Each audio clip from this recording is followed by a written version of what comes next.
Kasba TV, হৃদয়ে বাংলা।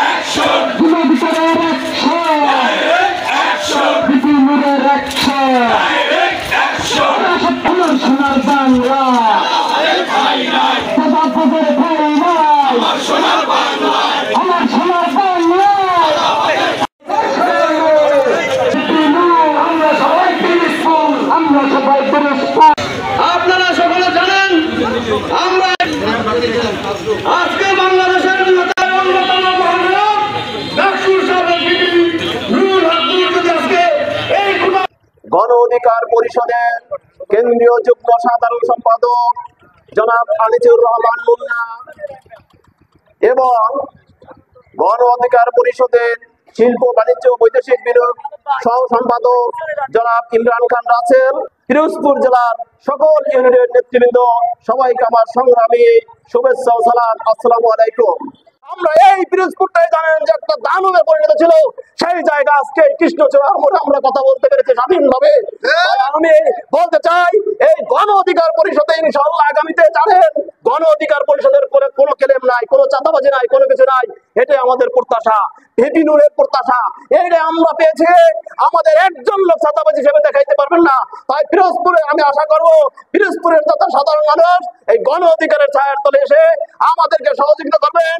ইনশাআল্লাহ আগামীতে এই পিরোজপুরকে সুসংগঠিত করে পিরোজপুর জেলাকে একটি মডেল পিরোজপুর হিসেবে উপহার দেব।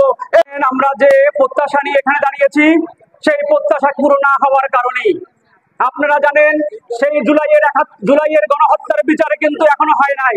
সেই ৭১-এর বিচারের কারণেই আজকের আমাদের এই পদযাত্রা, যেন আমরা যেন অতি সত্তর যারা এই গণহত্যার সাথে জড়িত ছিল, সেটা যে পেশার হোক, যে দলের হোক, যারাই হোক, তাদেরকে খুঁজে বের করে, তাদেরকে চিহ্নিত করে, তাদেরকে বিচারের আওতায় আনতে হবে। সেই আশায় আমরা এখানে দাঁড়িয়েছি।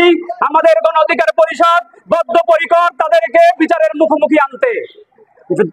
আপনারা জানেন আমরা কিন্তু যে আশা নিয়ে স্বাধীনতা, সেই স্বাদ কিন্তু আমরা পাই নাই। আজকের ধীরে ধীরে সেই স্বাধীনতা কিন্তু বিলীন হওয়ার পথে। আপনারা যারা আছেন আমার জনগণ, আপনারা কিন্তু যেখানে চাঁদাবাজি, যেখানে সন্ত্রাসী, যেখানে অনিয়ম, সব জায়গায় আপনারা প্রতিরোধ করে তুলবেন।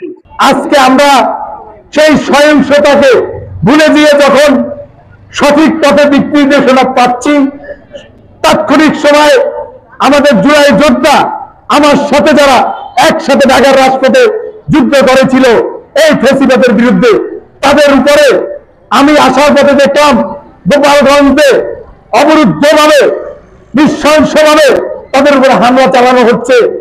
গোপালগঞ্জের এই আওয়ামী লীগ সন্ত্রাসীরা সারা দেশ থেকে, এমনকি আমি খবর পেয়েছি পিরোজপুরের সন্ত্রাসীরা আওয়ামী লীগ যারা করত তারা গোপালগঞ্জে অবস্থান নিয়েছে। পরিষ্কার ভাবে বলে দিতে চাই, জুলাই যোদ্ধাদের কোনো কিছু হলে আমরা পিরোজপুর সহ সারা দেশ থেকে লঞ্চবান ঘোষণা করব গোপালগঞ্জের উদ্দেশ্যে। আমাদের একটাই দাবি, এদেশের মানুষ জনগণ রাষ্ট্রের মালিক, জনগণকে নিয়ে যে কোনো ধরনের সন্ত্রাসী কার্যক্রম আমরা প্রতিহত করব। কসবা টিভির সংবাদের সাথে থাকার জন্য ধন্যবাদ জানাচ্ছি। পরবর্তী সংবাদ পেতে আমাদের চ্যানেলটি সাবস্ক্রাইব করে রাখুন।